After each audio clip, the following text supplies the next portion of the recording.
Yes, sir. That's at the tail end of your legal section. Actually, you have, with your closed session and hearing today, you've finalized all three of those cases. So except for the ones that got put into hearing today.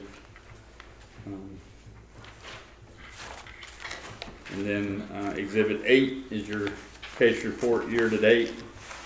I'm running at about 34 through June.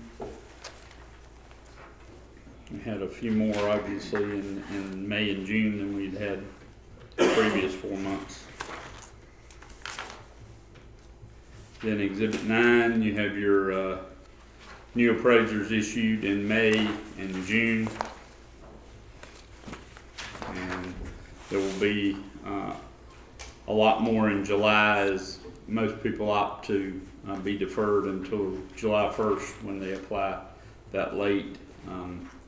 You also have, since your last meeting, we had some that wanted to wait till July as far as AMCs, and we've had 4. I believe Ms. Seeley pointed out to me that 2 of those applications came in before the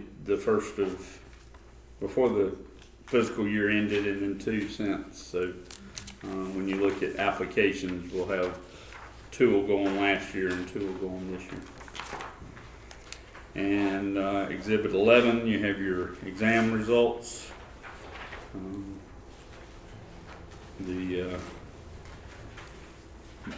The fail rate for May was 100%, so that's not 0 for 2, and then but 3 out of 4 passed in June, so that's good. So, and then you have your foundation reports. Again,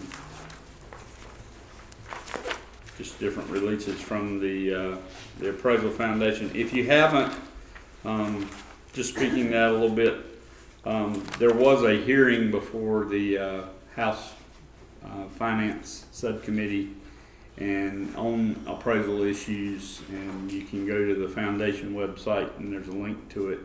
I'll send it out, but it was on appraisal issues. There was some discussion of hybrid evaluations. The de minimis being raised was brought up, and then there was some discussion of if there's bias in the appraisal profession against minority housing and stuff. So it was a very interesting 2 hours on the appraisal profession. Mr. Bunton with the foundation testified, as well as an AMC, the Appraisal Institute, and several others. So it was just a very interesting exchange if you're interested in watching it. So that's all the exhibits. Yes, sir. So Don, we actually have a new AMC named Rush My Appraisal. That would be it. You didn't consult us about that? Unfortunately, that's not in our power. So. It's turn time. Yeah, turntime.com. All right. Yeah, they don't call in. All right, and then just briefly, all of you are aware, but I'll just, for the record, Senate Bill 462, which was the bill to implement or adopt the AQB standards or AQB requirements for licensing, as well as to make some revisions to the AMC side of our bill, passed both houses of the legislature and was signed by Governor Cooper, I believe, last Monday, which was the 22nd. So it is in effect. Most of the provisions that affect us, mainly the AQB stuff that really staff's going to have to do a lot on, is go into effect October the 1st. We have We did put out an email blast.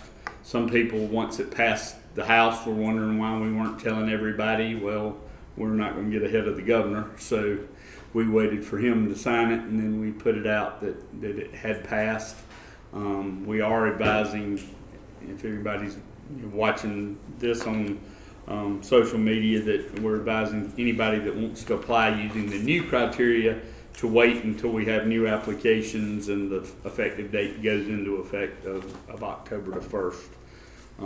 But there'll be more information forthcoming on the website in the appraisal report, and we will have new instructions, and we haven't made a final decision, but probably looking at having separate applications for each category now, because there's going to be enough difference to, I think it'd be easier for staff and for those applying. Just to, if you want to be licensed residential, you just go to that application instead of filling out part A, B, skip C, that type thing. So we're probably looking at a format like that, and having separate instructions for each one again, so you're not having to pick and choose what applies to you. So that is quite an involved process, and we'll also be putting you guys back to work, because it will affect the rules. We'll have to go in and we did clarify that we don't have to go and restate everything in the rules. We'll just have to take out anything that no longer applies. So we don't have to restate the statute, and we can do the AQB requirements by reference. So, but you'll hear more from that, I'm sure, in the next couple of meetings. So that's all I have on the statute. So. Okay, this time I'll entertain committee reports, if any. Yes, Strategic Planning Committee met on July the 9th, 2019. It's about a 2-hour meeting. We covered a number of topics, and Ms. Scott or Ms. Burnham, they have comments along with Chairman Gill's in attendance as well. We did this by phone. The first item that we talked about was the policy on availability of agenda and meeting exhibits. And we looked at how other states and entities do this, along with our current policy, which provided to all members of the committee. And at that time, we were in agreement that we would ask the staff if they could move the agenda preparation up just a little bit, so that it was 1 week in advance. Is that correct, Mr. That's Proctor? correct. And I believe that did occur this time. Right, we had computer issues. Right, we had a few computer issues, but we got the agenda out that afternoon, and you got your books on Wednesday morning. So that was just something that staff said they felt they could do that would help the board members and help the public, so we moved that up slightly. The other item, again, we looked at the open forum policy. Again, took a lot of our time. At this time, we do not have a decision. A lot of things were brought forward with several of the members asking the staff to do some research as far as what other boards in North Carolina do, along with other states. And again, I don't want to put words in your mouth, Don, but you're still waiting on some information from a few of the other states at this point. Right. Or other boards. Yeah. So that you can report back. Right. The committee will plan on meeting again in August and September. We will have 2 other meetings before our next meeting. Right. Hopefully to try to get some of these things finalized and move forward. Okay. Is there anything on that end you would like to add? No, I would just say that we did reach out to, there is kind of an email chain of other state boards, and we put it out on that to ask for some information, as well as when I taught the investigator training in Florida, and also reached out to other members of Arrow to try to get an idea what other appraisal boards do. So they're still trickling in, and mainly we have to make sense of what all of it's at. I will tell you, just in my first impression, it's all over the board is how some of these are handled. I mean, they're everything from we don't do something like that. We had one board that said we haven't had anybody attend our meeting in 3 years, so it was like I don't think they needed an open forum, but that was but yeah, I mean it's Good. but we need to table it and put a And Put it in the we form. look forward to your report back to the committee in August. We also looked at the complaint process as far as just opening complaints, jurisdiction, also the possibility of immediate action by a board member when they see something that has occurred that requires immediate attention. Frivolous complaints, we look at grievance, we have a number of items in the complaint process, and again, questions have gone back to the staff and Ms. Panico, find out what is actually within the statute and what we are specifically allowed to do and what we can do. There is agreement that we need to look at these processes and see if we can do something differently. We need to know the exact guidance and laws that we would operate under in making the changes. Do you have any comments there, Sandra or Don, as far as?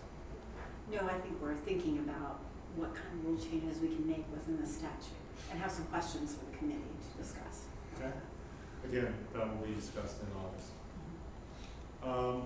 Next item on our agenda was board member conflicts, again, recusals, ex parte communication, speaking on behalf of board issues. I think this has come to the forefront somewhat again, and Ms. Panico is going to incorporate that into some extended training for all board members. I believe, again, that's all that really required at that point. Is anything else there, Mr. Rogers? no, I believe so. Okay. And then our final one that we got to this time, because we didn't get to finish everything, we were limited to 2 hours though, is public board members and an explanation of their role and the possibility of them taking a USPAT class. And so we decided that we would have a 4-hour USPAT class that is online that the board will pay for public members. We are not going to make it mandatory, but we're going to strongly encourage it for public members. And our existing public members have both said they would be fine with it. So I've given that a fairly quick summary after everything, but I would ask Ms. Scott or Ms. Byrne if they'd like to add anything to the report. Chuck, anything? We're fairly complete, thank you, sir. Okay. Thank you. Are any other committee reports? I will be following up as you can expect with the hybrid committee probably in the next 2 to 3 weeks. Staff report.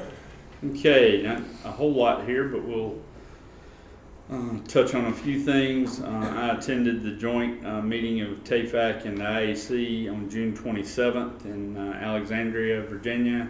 As I mentioned earlier, I instructed level 2 investigator training in Tampa July 15th and 17th. And I mentioned earlier with the passage of Senate Bill 462, we're working on all the revisions. We will have, speaking of board member training, we will be having our board member training the afternoon of the September meeting. This meets the requirement that all board members have to have every 2 years and new members within 6 months.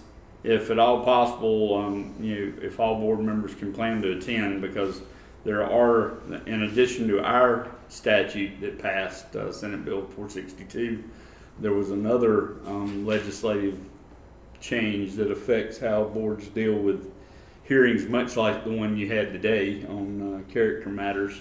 So we would like to talk about that and the ramifications it'll have going forward and explain that a little more. It really deals with people that apply and that have character background issues. So that how the state is looking at it beginning in October. So just that will be part of that training.